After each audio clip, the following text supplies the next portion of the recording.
Hello, everyone, and welcome to Mercurial Gems. I'm Jen. And I'm V. And we are so excited to be introducing this new series where we are going to be diving into the different Pluto generations. This is where our nerdy astrologer brains really come out. And yeah, we wanted to share both the context of history in the Pluto and then also like live story and interview of some of the actual experiences of the various Pluto generations.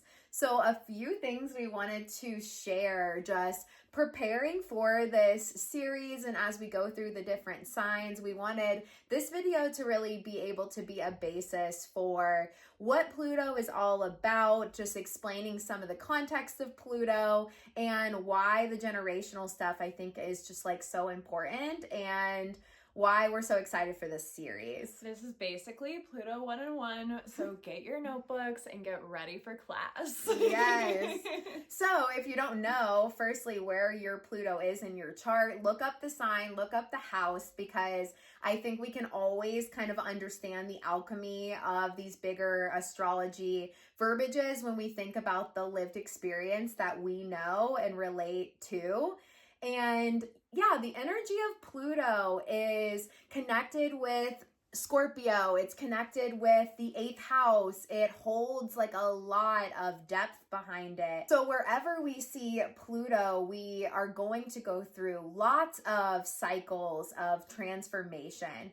Pluto's associated with death because there is a lot of endings and the new beginnings that come with Pluto's energy. And I think with Pluto, because it is such an inconsistent orbit, it can lump you into different cycles with your peers.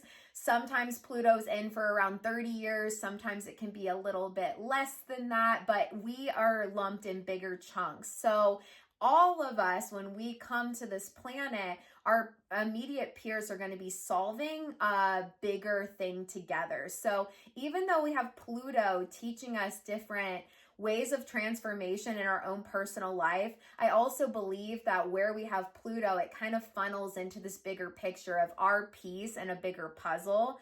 I believe that with all of the signs, but Pluto is especially like potent energy for transformation. And the dance that I always tell people when I do chart readings on them that Pluto kind of teaches us is we usually go from being all powerful to feeling completely powerless, to feeling like we have full control over something, to feeling like we have no control. And holding middle ground for Pluto takes a lot of intentional conscious work. And I do think that it's important to kind of find that for everybody, because the two extremes end up creating, I think, some of the more like shadowy aspects of the house and the sign that Pluto is in, versus when you like kind of learn to alchemize an inner tension and just like inner frustration that comes with not falling for such crazy extremes. I also think you end up accepting the path of evolution and rebirth with a lot more grace when you do that. So that is kind of how I always understand Pluto. And so for this series, we will definitely do in this video a little personal Pluto discussion, but to break down like the series side that we are doing is we have looked at the kind of lived experience right now of how many Pluto generations are coexisting at this time. So we have Pluto Cancer on this planet, and then we also have up to Pluto Aquarius on this planet. So we have a lot of Pluto energy currently here, and that isn't always the case. So because Pluto can change its orbit path, sometimes there is only so many signs that Pluto goes in through in your life, but we have had a quicker Pluto alchemy up until Pluto Aquarius, where we're going to have a little bit of a longer time frame of Pluto's orbit in this next cycle. So it just kind of got us thinking about how beautiful it is that we can now interview people at the end of their life in that Pluto Cancer generation, where we can actually see the lived experience of their story and what they've learned. Of course, we can do this of past Pluto generations by like looking at their lived experience and studying the history, which we discuss a little bit in each video, some of the historical references that we not only saw, but even you can go back to Pluto being in any sign before and see what some of the history correlated with to understand even bigger pattern recognizing. But we wanted to go through each generation as they're aging and just like what they are unpacking. And so we are going to start with the Pluto Cancer generation and we're going to work our way through. I don't know how young we'll go with our Pluto series. We're unfolding this as we go. Find out though. Yes, and it's just like been such a fun thing to delve into. The other thing I want to say as far as generations go, so in each of our Pluto videos, we'll share a little bit, we'll go into the interview story. Another thing that we wanted to kind of lay down as a generational planet thing is using the logic of Jeff Green. We wanted to talk in terms of evolutionary astrology, where we really believe you can work to catalyze and find alchemy in your sign, like figuring out both the shadow and then the more expansive kind of path for your sign. There's always a big alchemy process, but in Jeff Green's logic for Pluto, we always want to look to the sister sign of whatever sign we have Pluto. So I'll say the sister signs real quick. We have Aries to Libra, we have Taurus to Scorpio, we have Gemini to Sagittarius, Cancer to Capricorn, and then we have Leo to Aquarius and Virgo to Pisces. So when we look at whatever sign our Pluto's in, there is some alchemy that can be found in the sister sign. And we have a full sister sign series even here on YouTube that you can look at, but there is always a little polarity. So starting with our Pluto Cancer generation, they need to alchemize and understand some of the dimensions that can come with Capricorn. And then we look at Pluto Libra and they need some alchemy from Aquarius. Scorpio needs some alchemy from Taurus. Pluto Sagittarius will need some alchemy from Gemini, so on. So as we are looking at these oppositions, right? Sister signs give opposition energy. So they help us to understand like a tension point, which Pluto is all about, understanding tension points. But the other thing that happens, so between, like, we'll use Pluto Cancer as an example, between Pluto Cancer and Pluto Capricorn, we are also going to have squares to the other signs that connect in modalities. So the modalities are cardinal, fixed, and mutable, and this is something that can be calculated for your own chart. But it's signs that have a similar energetic quality. So for Cancer to Capricorn, the other two cardinal signs are going to be Aries and Libra. And so as Pluto Cancer ages, it's going to meet the square of the sign before it meets the opposition. So before Pluto Cancer can get to alchemy of Pluto Capricorn and understand it, or before Pluto Capricorn even happens in the sky, you're going to go through a Pluto square.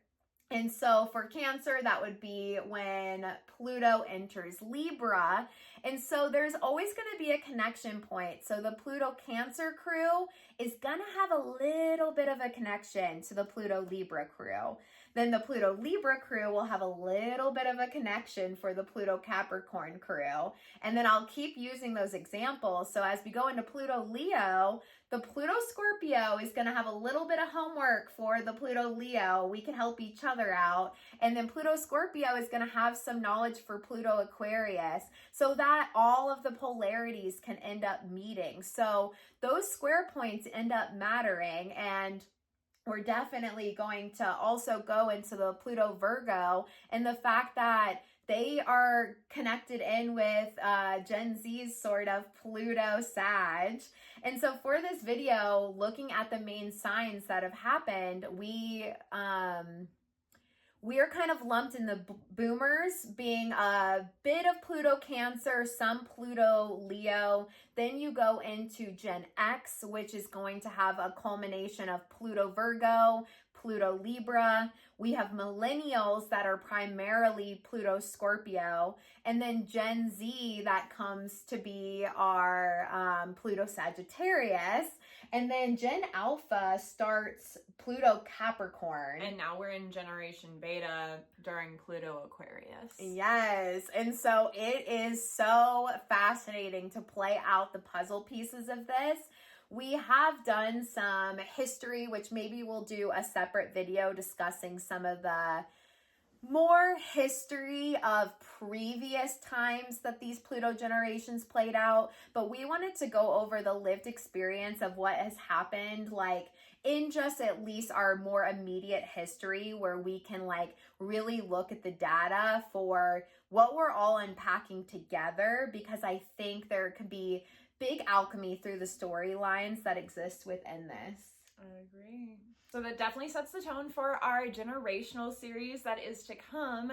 But before we get into that, let's get into your personal chart. So if you haven't already, pull up your chart, figure out what sign your Pluto's in, and if you have your rising sign, which is if you have your birth time, figure out what house your Pluto is in.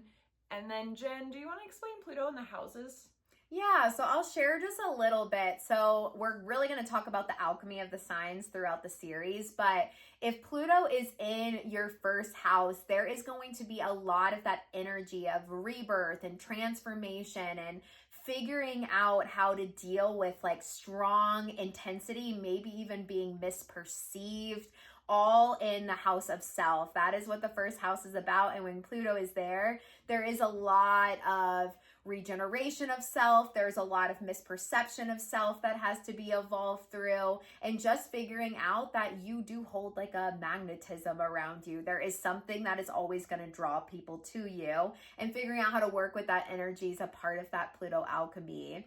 If Pluto is in your second house, there is also big changes in your value system, usually like how you start to think of yourself, self-love, the things that you hold true. You'll probably go through a completely different belief system than the one that was initially given to you to set the foundations of, you know, your basic needs, your basic security, what all that stuff means to you is going to be in the perception of your value system, and that will evolve. And maybe even the ways you bring money. I've seen a lot of people have big changes in the ways they attract money for themselves with Pluto in the second house. And some of your attachment to the material can also be put into question with the second house. If you have Pluto in the third house, like me, there is a lot of intensity around your childhood story. There could have been a lot of intensity and lessons that came around early education and what you learned in school, maybe just like how the system even felt to you. And the third house is known as the house of communication, but it has a lot to do with our thinking patterns, and then therefore how we speak because of what our immediate environment teaches us. And it does hold that early childhood environment undertones a little bit deeper. But Pluto in the third house has a lot of lessons to deal with how the immediate environment affects your form of language. There's a lot of depth to the brain that comes with Pluto in the third house, endless rabbit holes of thinking, a lot of intensity around your words and what your words mean and how to properly speak and use your voice is going to come out in Pluto third house. Pluto fourth house is a pretty big marker that the sense of safety, your childhood home, your family holds a lot of intensity. There's usually a lot of alchemy that has to be found in determining what home and safety means to you. And that's usually because it's a little unsteady of a start for Pluto in the fourth house. There's usually a lot of shifts and change around the very things that we seek to keep the most private and safe. So there is usually a lot of work on attachment that has to be worked through within that Pluto fourth house, and yeah, what family means to you and what needs to maybe even be switched around in boundaries and what you give your power to.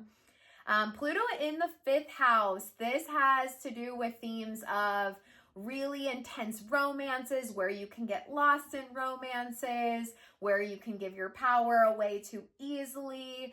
I think there's a lot of lessons around your sense of ego versus your sense of self-expression, how to utilize like letting your sense of self have a voice without falling into those extremes around ego, and making sure you let yourself like expose and be free and let your inner child actually have a voice. So if your inner child was kind of taken from you, it's also kind of redefining that in the work you do. Pluto, sixth house. Usually I see it presents a lot with intensity around like OCD type thinking, because the sixth house is mind, body, spirit. It has a lot to do with your physical health, your mental health, your spiritual health, the routines you do. And I can see those power and control struggles of either trying to hold such a grip on things that you don't ever let it go off the books, or really underdoing it and like letting all those things just completely slip away. So you have to find the dance between the alchemy of the sixth house. Pluto in the seventh, a lot of those power and control struggles are going to come in terms of relationships. Relationships hold tons of intensity for you. You really, really deeply care about your people, but you also have to figure out how to integrate the opposite, which is your rising sign, your sense of self. Figure out how it balances out in relationships. Lessons on codependency are pretty common here, and just figuring out like how to let your friends and the really close, intimate relationships you find yourself in to make sure that they are in just good balance. Then Pluto in the eighth house. These people usually have just a lot of depth and intensity in how they can perceive other realms of reality. There's usually really big psychic connection with Pluto in the eighth house, but also figuring out where your energy starts and other people's begin. I think it really lost with Pluto in the eighth house, because Pluto is such a catalyzing planet. There can be just a lot of internal cycles of change that people don't even see, and it can be hard, I think, to sometimes blur and bring things into reality that need to be said, because it happens in so many other realms.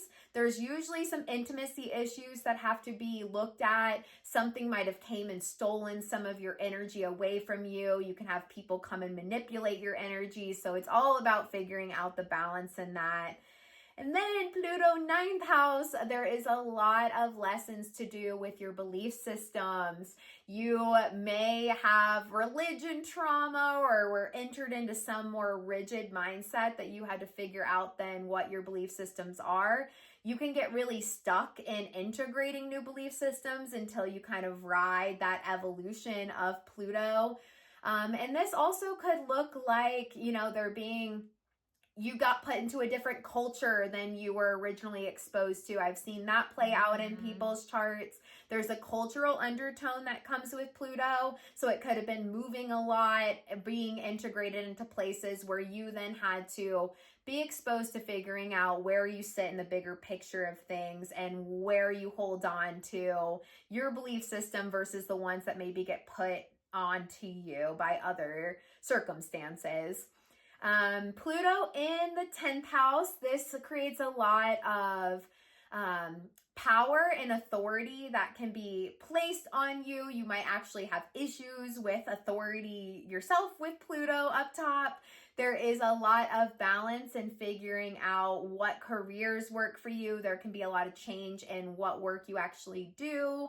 And it's good to be able to step into some of the like leadership qualities that can come with Pluto in the 10th. You usually feel a lot of responsibility and pressure with any planet in the 10th house, but I do feel like Pluto creates just like a interesting alchemy that has to be found in terms of power and authority, just being at the top there.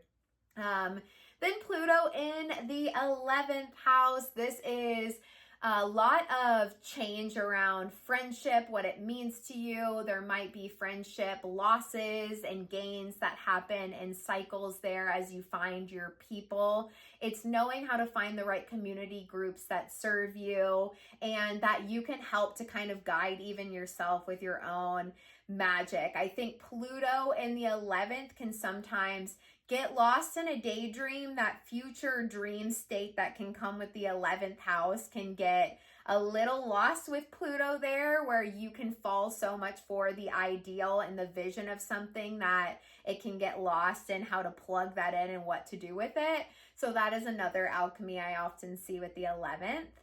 And then finally, our Pluto 12th house here. That is a hard placement. It is definitely lots of themes around intense dreams, intense connections with spirit realm, figuring out which dimensions come from spirit, which dimensions come from inner psyche, It's not always easy to tell either. No.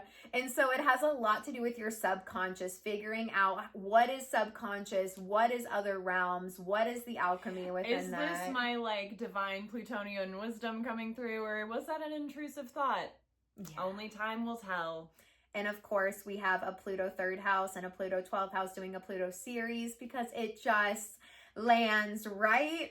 And I hope as we move through the signs, you'll kind of learn the alchemy of what your actual Pluto sign means to you. But it is important, if you're new to astrology, to remember that all of your close peers are going to have that same Pluto, but it's important to study what the Pluto was for your parents, what the Pluto was for your grandparents. If you have children, paying attention to their Pluto sign, it helps to understand the generational undertone behind it, because I think it becomes just a way to know that this might be a hard part of your chart, but it also really matters. It's a big part of our soul contract, and I think what we're here to kind of evolve and shift and work through. So hopefully knowing the houses helped. Hopefully you'll learn a lot as we go through this series. And if you have any questions, you can obviously comment below and let us know.